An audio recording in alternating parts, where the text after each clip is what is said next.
some of the what we call hardcore bands don't like Margarita, and if we're not careful, it's a bit late in our careers to worry about it. But if we're not careful, then we appease the hardcore, which doesn't that isn't our entire audience for whatever reasons over the years. They just kind of have quite a broad spectrum in their audience, different. And most people know our singles and stuff. The hardcore agreed know everything, but if we just appease the hardcore, we don't. There's the rest of the audience. Maybe 80% of the rest of the audience knows Margarita in the Army and the singles and the broader spectrum of music, and that's what we've tried to do this time. They're building another hotel while we speak, and with a piano. It's another thing that some Status Quo fans don't like, the idea that I like country music. I started kind of Everly Brothers, which I thought was pop music, and Connie Francis and Guy Mitchell, I thought were pop music. But they were country people, I realised. But I also liked Johnny and the Hurricanes, who were very rocky. But I also later on liked early Fleetwood Mac and Chicken Shack. So we learned any blues influence we have kind of third hand. Fleetwood Mac learned off the black guys, and we learned off the white boys who'd already learned off it. So it was kind of third hand. And it's the one thing I do like in Status Quo, is it has that mixture of rock, blues, country and pop. Now some people can't stand that, but that's who Status Quo are. Just because the music is simple doesn't mean it's easy to make it work. I think that the main thing was we're often asked about the influence and stuff, and I mentioned Little Richard. And I remember seeing Little Richard when I was younger. He wasn't building anything. And the most profound effect it had on me was the fact that he commits physically. So when he's doing good golly, and that seems to have been in Status Quo music. And if we go on stage and we play the set and really try and stand still and not, it's boring. It is boring. Same as AC/DC would do. There's high energy in AC/DC. If you don't have that energy in it, it's fairly simple music, but it's not easy to make it work, to make it move somebody else because of basic chord structures and the simple format. But when it works, my God, it's delicious. I think so anyway. Excuse me, I like my own thing sometimes. That's the one thing we do manage to do. I don't know how or why, and I never try and analyse it too much. It's just when you go out there, and the feeling when it works, it's just... So we did a show in... somewhere in France last week, and there was nobody over 25 in there. And I thought, oh my God, we're going to be in trouble. But it was tremendous. And it was just that, look at my hands, it's the vibe, the energy when it works, it's just nothing like it.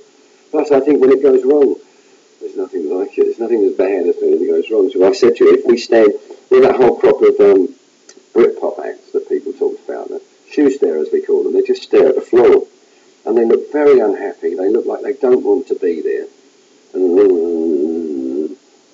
I don't understand that. I'm not saying it isn't good, but I don't understand that. Let's pretend we don't like this. Why would you want to do that? I don't care who the band is. You want to be liked, you wanted to be famous, you wanted to sell records, you wanted to sell tickets. Otherwise you stayed at home, played to your little close circle of friends and didn't let anybody know how good you were. If you come into this, and it is a business and more a business the more it goes on, there's competition. You have to work and try and for yourself, I think on stage I have to try and go and make it work. Come on, I want it to work, not just for the audience, but for ourselves. If it works for ourselves, it passes to the audience, it comes back. As I said in that French show, it was delicious. And I wait for every show to be delicious.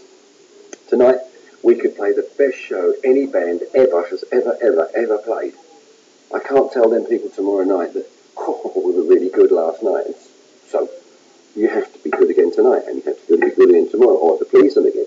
It seems that in other walks of life, if you're in politics or many other walks of life, you get to the top of the tree, you get to be president, you maybe serve 2 terms, and then everything's okay, really. Whereas ever since we became successful, it's been to hang on after your first hit. And we always thought the first hit was everything was la la la, everything's happy, and the wife is happy, the parents are happy, everything's good.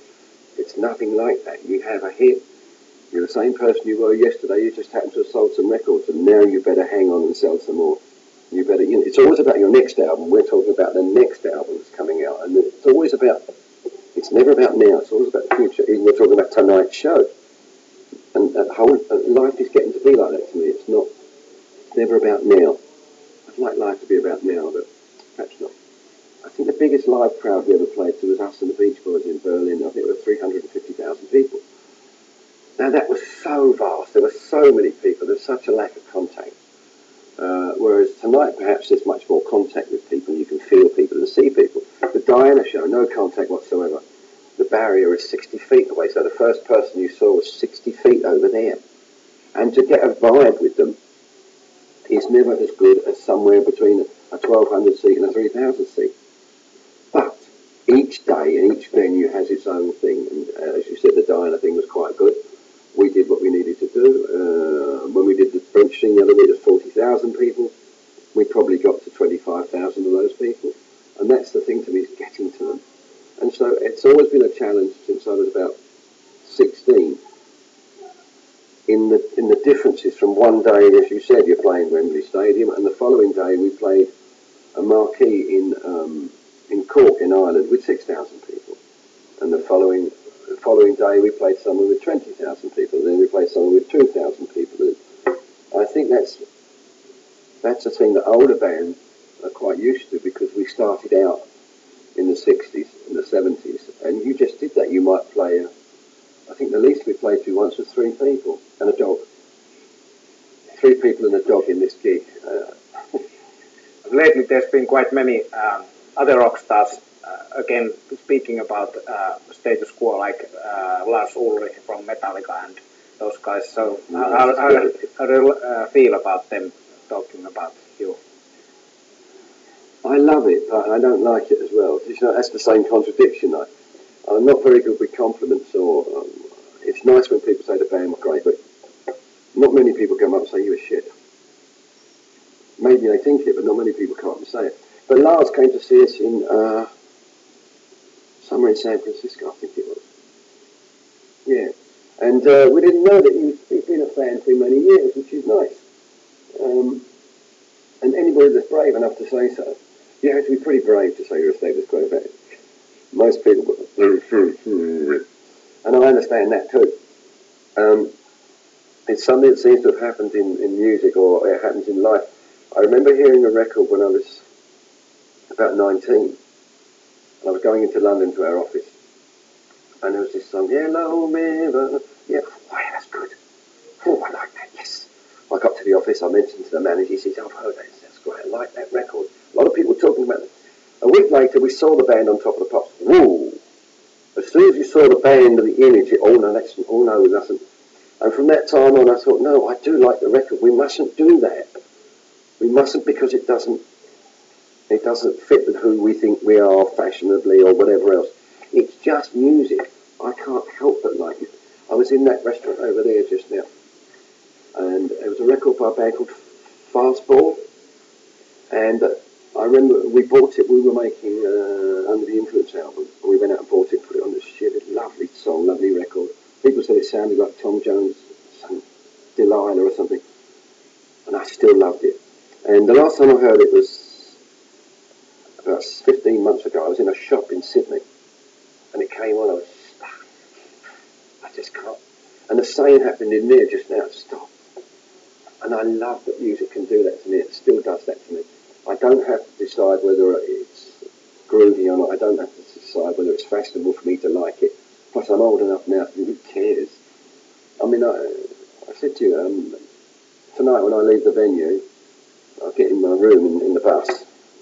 I have my iPod. I should probably put on Pavarotti. I've got Pavarotti's greatest hits. I happen to like that Italian opera. Now, I know people who like opera and think Italian opera, but I don't care. It does something to me inside. And we started with wood, now we're on stone. Is that it? Sorry. It's a bit silly now for a new band. You say new bands from the 90s and now. You know, that whole thing, throw a television out the window. Go ahead. Light the checkout and pay for it. That's all you do. Anybody can throw their TV out the window. To imagine that someone threw a TV out the window and the hotel said, "Oh, thank you." They don't. You pay. Or if you wreck a room, you pay.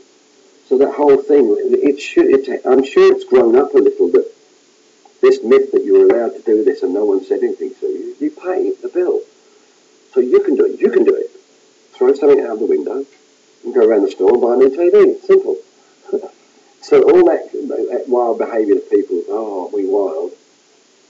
It isn't wild. It's silly to me. And particularly now as I'm older, it seems a bit silly. So when I see younger people doing that, trying to emulate what we did then, it seems a bit passé somehow. Why are you doing that? You think, oh, let's go and do what they did. Let's jump off the bloody roof. Why? Right. But then again, I am in my late 50s. I'm getting old man, you know. I've been around a few years. I'm all right now. Sorry.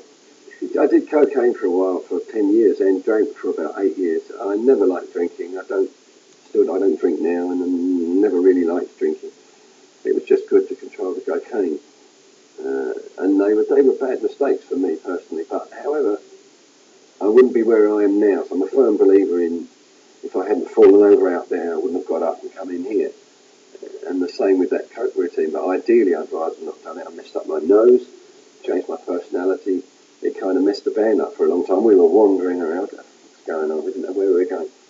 And so I don't think that's very good. I think people who drink moderately is fine. People who take crash and stuff, soft drugs maybe is fine, but it's not for everybody. And it doesn't mean it's okay. But we have to get a balance. Just because certain drugs are legal doesn't mean they're okay. You can do at least as much harm with legal drugs as you can with illegal drugs. And I think authorities sometimes wants to blame the black man on the street. He did it. No.